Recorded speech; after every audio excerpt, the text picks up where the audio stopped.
ان کی اس ذہنی کیفیت کو اس طرح بیان کیا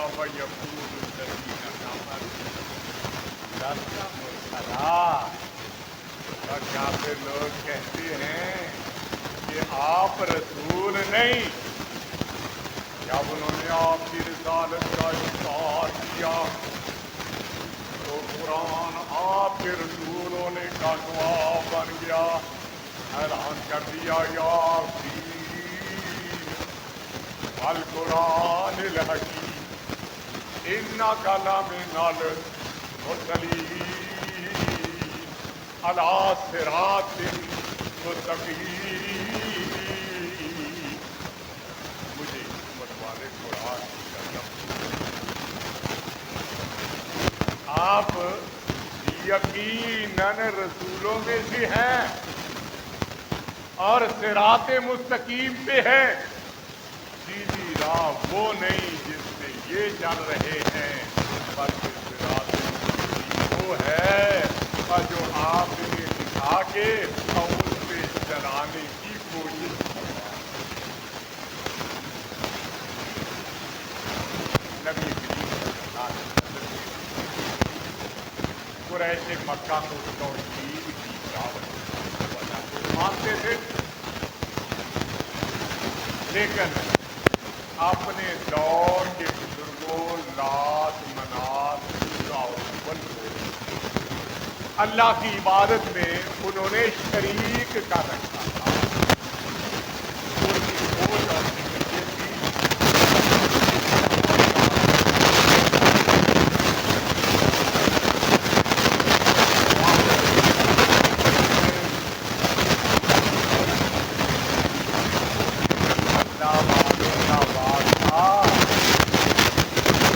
ضروری ہے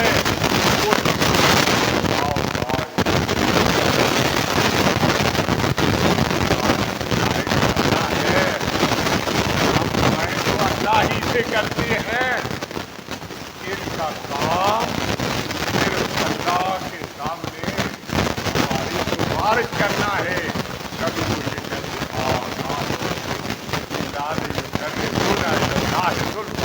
ہم ان کی عبادت اس لیے کرتے ہیں کہ یہ ہمیں اللہ کے قریب پہنچا سکے،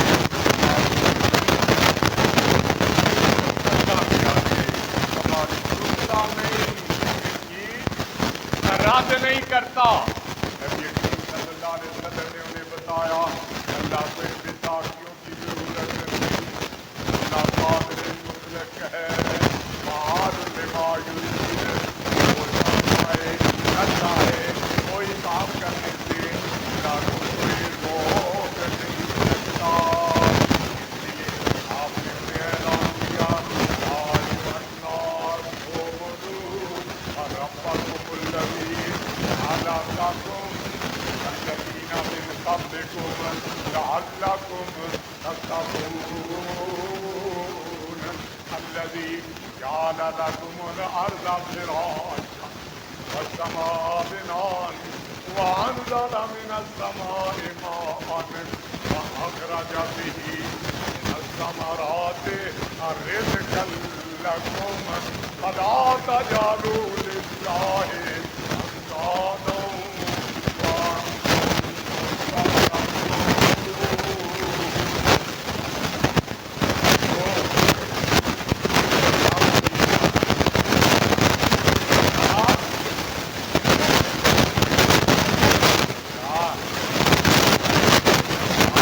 بچ جاؤ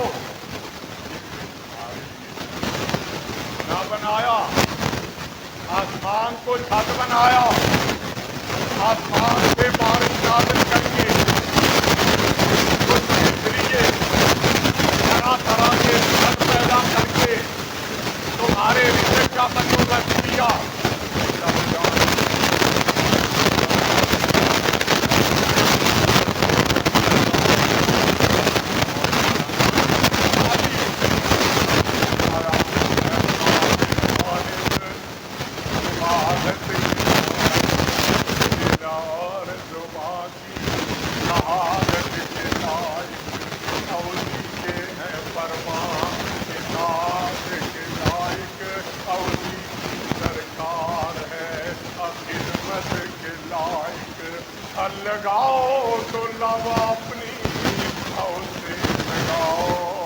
جھکاؤ تو ساروں کے آگے جھکاؤ، اسی پر ہمیشہ، اسی پر ہمیشہ بھروسہ کرو تم، اسی کی محبت کا اصلادم کرو تم، اسی کے غضب سے ڈرو گر ڈرو تم، اسی کی طلب میں مرو گر مرو تم، وہ مر رہا ہے شکست سے، اسی کی خدائی نہیں اس کے آگے کی خدا۔ بات بڑی واضح تھی، لیکن ذہنوں میں علم کی اجازت اور ارادت نہیں تھی، بات سمجھ میں نہ آئی، آپ کے برابر شروع کر دیا۔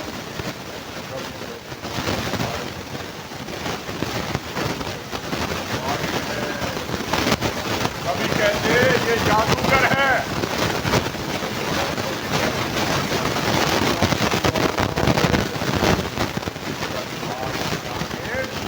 نہیں، کبھی نعوذ باللہ اس طرح کی باتیں کر رہا ہے۔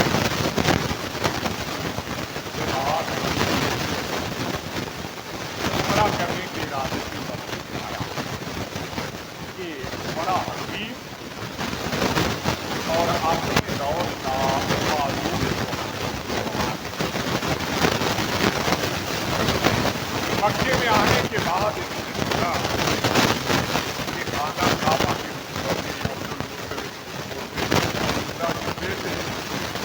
محمد مجنون ہیں، دیوانے ہیں، ان کا دماغ صحیح کام نہیں کرتا، الٹی سیدھی نعوذ باللہ وہ باتیں کرتا ہے۔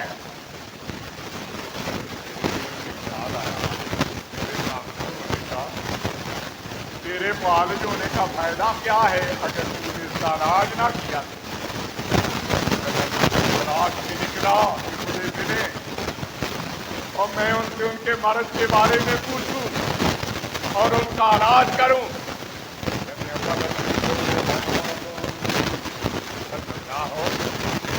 وسلم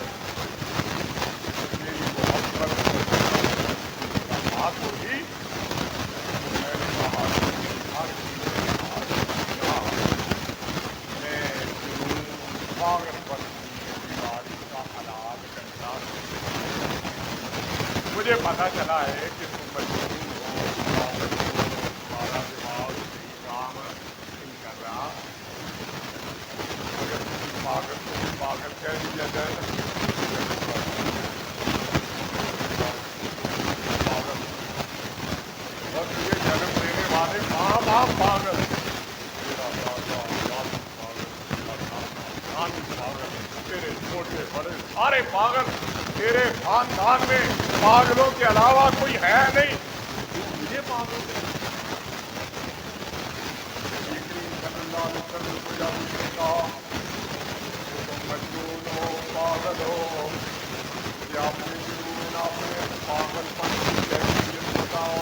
تاکہ میں تمہارا علاج کر سکوں۔ نبی کریم صلی اللہ علیہ وسلم کے رخ انور سے تبسم اٹھا، فرمایا میرا جنون میرا پاگل پن سننا یا سمجھنا چاہتا ہے تو سن لے، ان الحمد للہ نحمدہ ونستعینہ من یہدہ اللہ فلا مضل لہ ومن یضللہ فلا ہادی لہ ونشہد ان لا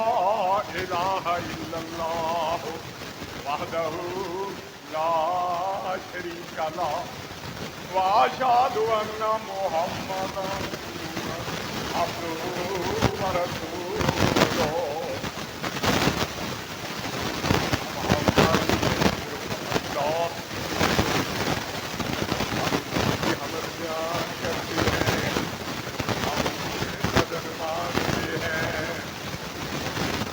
جسے وہ ہدایت دے دے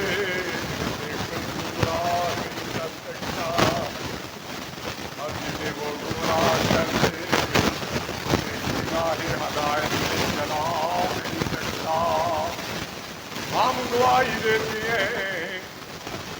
اللہ کے سوا کوئی عبادت کے لائق نہیں اور زندہ ہے،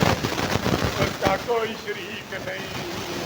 اور محمد صلی اللہ علیہ وسلم اللہ کے بندے اور ان کے رسول ہیں۔ اکیلے آیا نہ مجھے کچھ نظر آیا، نہ تاریخ نظر آیا، نہ مجھے نظر آئی کہ جہاں جا کے اس سے بڑا ہو نہ کوئی تجربہ کا استاد ملا ایسی عمدہ باتیں سکھا سکے۔ یہ تو امید ہے کسی کے سامنے اس نے شرف تلمذ حاصل نہیں کیا، لیکن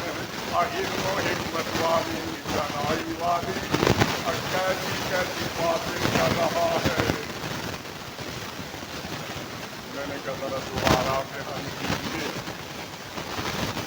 آپ نے دوبارہ بیان کرنا شروع کیا، آپ بیان کرتے جا رہے ہیں، میرے دل کا رنگ دور ہو رہا ہے،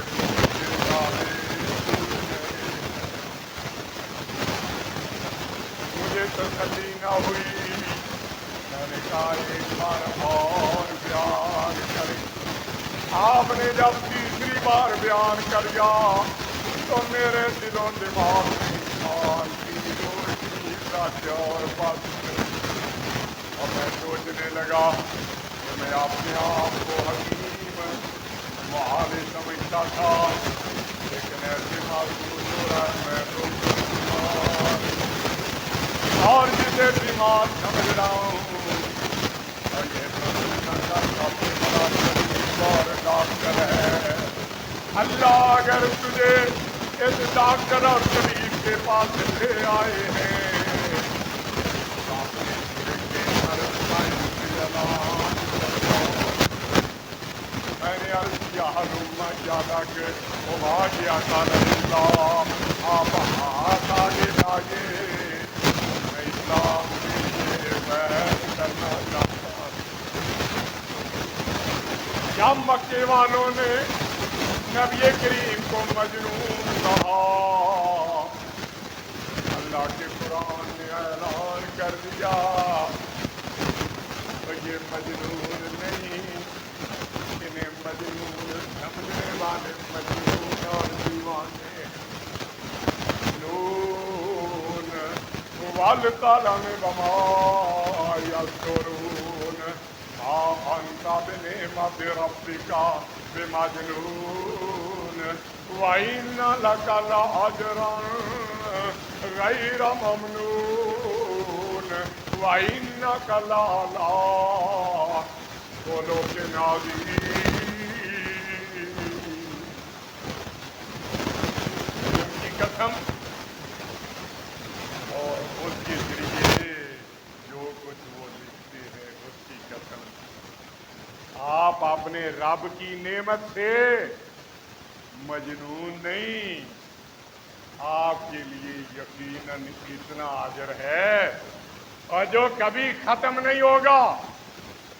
اور آپ اخلاق کے اعلیٰ مقام پہ فائز ہیں، اور ظالموں جس کی تعریف لکھتے ہوئے قلم کو فرصت نہ ملتی ہو، اور جس کی توصیف کا تذکرہ کرتے ہوئے فرشتے کبھی تھکتے نہ ہو، جس کے محامد کا بیان آدم علیہ السلام سے لے کے عیسیٰ علیہ السلام تک تمام نبیوں کی زبانوں سے ہو،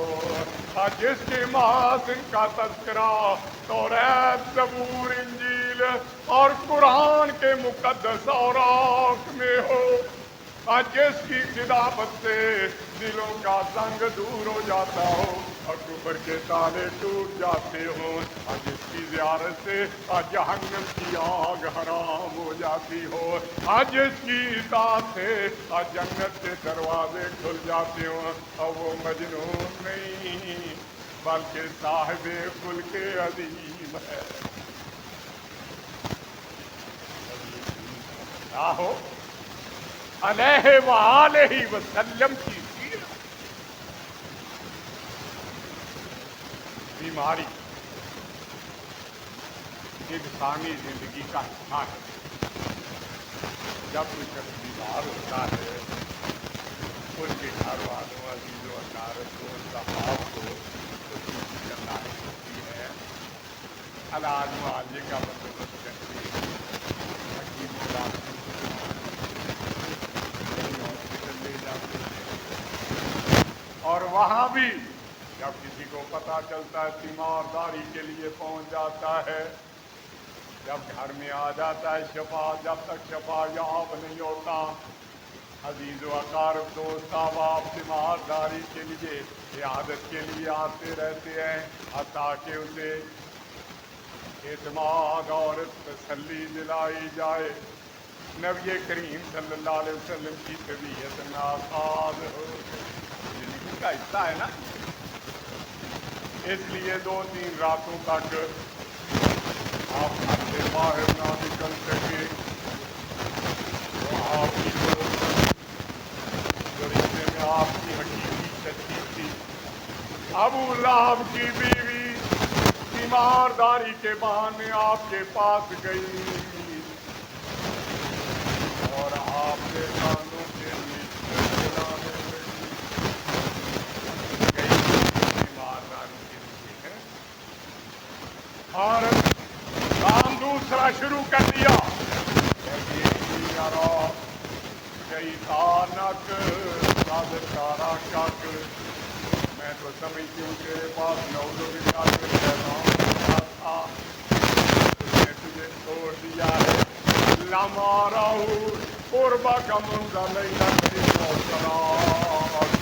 نے دیکھا اب وہ 2-3 دنوں تک تیرے قریب نہیں آیا، یا تو وہ تو اس سے روٹ گیا ہے، یا اس نے تجھے چھوڑ لیا ہے، اور جب اس نے اس طرح کے تانے دیے آپ کی شان میں نازل ہو گیا، فرمایا والضحیٰ واللیل اذا سجا ما ودعک ربک وما قلی وللآخرۃ خیر لک من الأولی،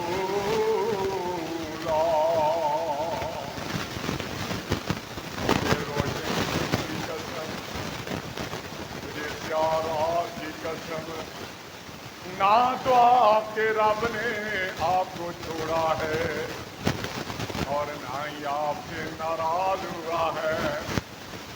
آپ کے لیے آگے آنے والا وقت پچھلے وقت سے بہتر ہی ہوتا چلا جائے گا،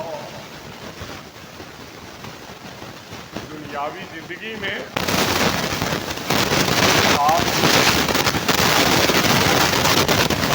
دور، پھر لڑکپن کا دور، پھر جوانی کا دور، پھر ادھیڑ عمری کا دور،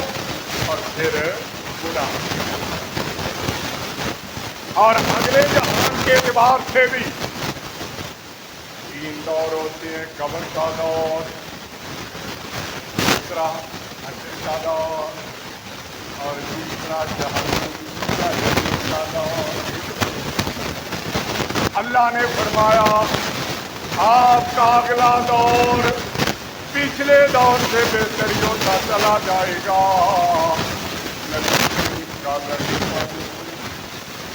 آپ کی جوانی، آپ کی ادھیڑ عمری، آپ کی جوانی سے اعلیٰ آپ کا بڑھاپا، آپ کی ادھیڑ عمری سے اعلیٰ نبوت کے بعد والا دور، اولاد نبوت کے دور سے اعلیٰ مدنی زندگی، مکی زندگی سے اعلیٰ، اور اگلے جہان کے اعتبار سے آپ کی دنیا سے آپ کی قبر کا دور اعلیٰ، آپ کی قبر سے آپ کا حشر اعلیٰ، اور آپ کے حشر سے آپ کی جنت اعلیٰ۔ جب تک آپ زندہ رہے اب دنیا میں آپ نے محبت اور پیار کی، کہ کائنات میں سے کسی اور سے اس طرح محبت اور پیار نہ ہوا ہے، نہ ہوگا۔ پروانے ہر وقت آپ سے مر مٹنے کے لیے تیار زندگی ہے نا، اور کسی اور کو ایسی زندگی ملی؟ آپ قبر میں ماؤ استراحت ہیں، جب قبر میں چلا جاتا ہے چند سالوں کے بعد اسے بلا دیا جاتا ہے، یاد ہی نہیں رہتا۔ 1450 سال بیت گئے، مدینہ منورہ جا کے ارے عابر جنہ کے پہلے کس طرح ایمان کی شمع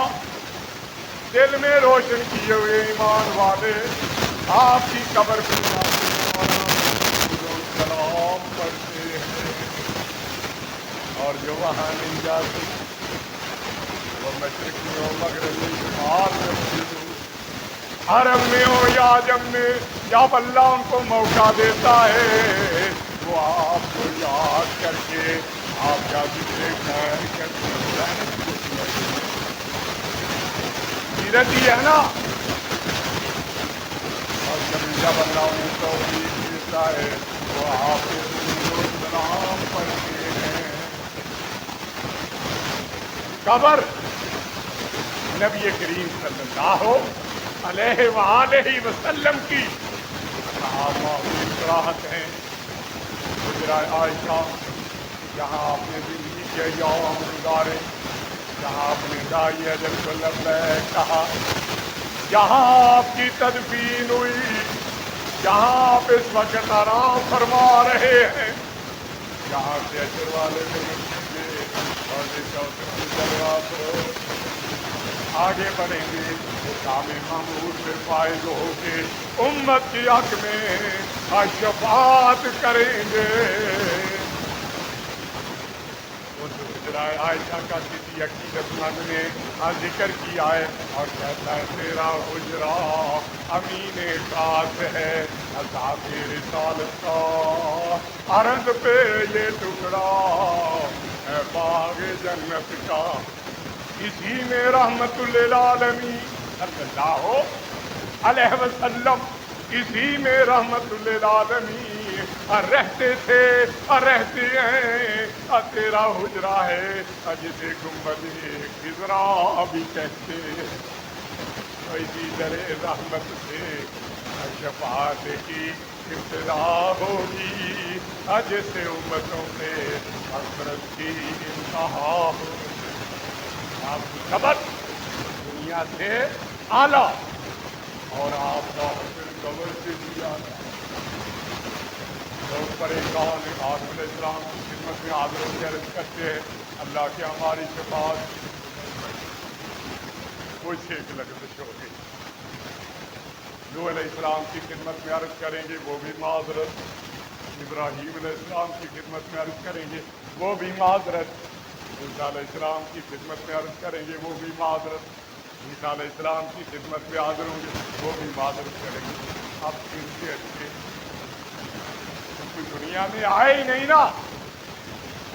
سارے معذرت کر لیں گے، آخر میں نبی کریم کی خدمت میں حاضر ہوں گے اور عرض کریں گے انت رسول اللہ و خاتم الانبیاء قد غفر اللہ لک ما تقدم من ذنبک وما تأخر۔ آپ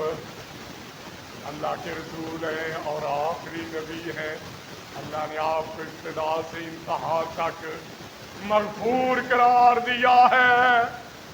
اب آپ کے علاوہ کوئی نظر نہیں آتا جس کے پاس جا کے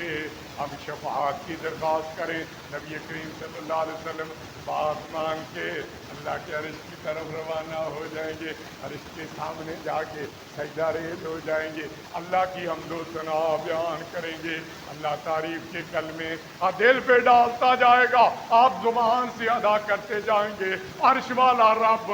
راضی ہو جائے گا اور فرمائے گا ارفع راسک سل توتا واشفع تشفع، میرے محبوب سر اٹھائیے، آپ مانگیے آپ کو عطا کیا جائے گا، آپ شفاعت کیجئے آپ کی شفاعت قبول کی جائے گی۔ پھر نبی کریم شفاعت کریں گے، میری بھی کریں گے، آپ کی بھی کریں گے، اور میرے بھائیوں، اللہ کی رحمت اور نبی کریم کی شفاعت کا تو سہارا ہے۔ نبی کریم کا حشر آپ کی قبر سے اعلیٰ اور آپ کی جنت آپ کے حشر سے بھی اعلیٰ۔ آدم علیہ السلام سے لے کے عیسیٰ علیہ السلام تک سارے نبی ان کی امتیں اور آپ کی امت کے لوگ بھی، میرے رب نے چاہا تو میں اور آپ بھی ان میں موجود ہوں۔ نبی کریم صلی اللہ علیہ وسلم کے جھنڈے تلے جمع ہوں گے، آپ کے ہاتھ میں حمد والا جھنڈا ہوگا، آپ سب کو لے کے باب جنت بہشتی دروازے کی طرف روانہ ہوں گے۔ آج پگلے خام خواہ ٹکریں مار رہے ہیں۔ لواء الحمد آپ کے ہاتھ میں ہوگا، باب الجنت بہشتی دروازے کی طرف روانہ ہوں گے۔ آپ فرماتے ہیں آتی باب الجنہ، میں بہشتی دروازے کے پاس جب پہنچوں گا، فاستفتح، اس پہ دستک دوں گا، فیقول الخازن من انت، دربان جنت پوچھے گا کون؟ فاقول محمد، میں کہوں گا محمد ہوں صلی اللہ۔ دروازہ کھول دیا جائے گا اور دربان جنت بتائے گا، بے کا عمر تو اللہ تعالیٰ دن قبلک، مجھے یہ حکم دیا گیا ہے کہ میں آپ ہی کے آنے پہ باب جنت بہشتی دروازہ کھولوں اور آپ کے آنے سے پہلے کسی اور کے لیے نہ کھولوں۔ فرشتے تو باغ کے بڑے پکے ہیں بھائی، اس لیے دنیا جاتی رہے، پاک پتن ہے، جاتے ہیں وہاں ماشاءاللہ ہے۔ نتیجہ کیا ہوتا ہے؟ دروازے پہ متعین پہرے دار جھڑکیاں سناتے ہیں،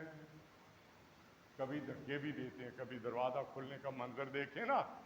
نہ ہی دیکھے تو زیادہ اچھا ہے، اور دھکے دیتے ہیں،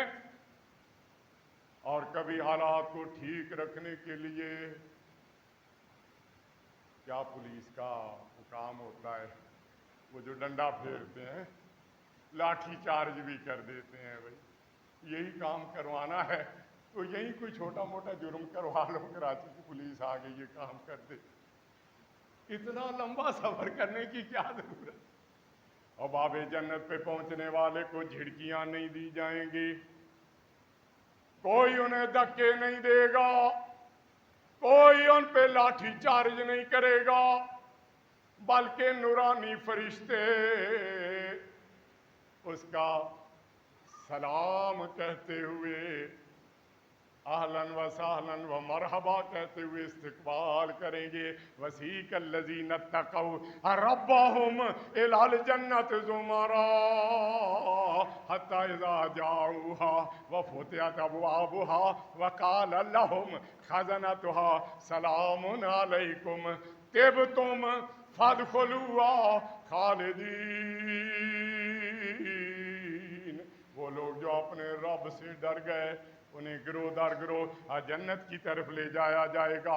جب وہ اس کے پاس پہنچیں گے، دروازہ کھول دیا جائے گا، دربان جنت کہے گا تم پہ سلام ہو، ویلکم، خوش آمدید، طب تم بہت اچھے رہے، فادخلوها خالدین، ہمیشہ کے لیے اس میں داخل ہو جاؤ۔ دربان جنت کہے گا،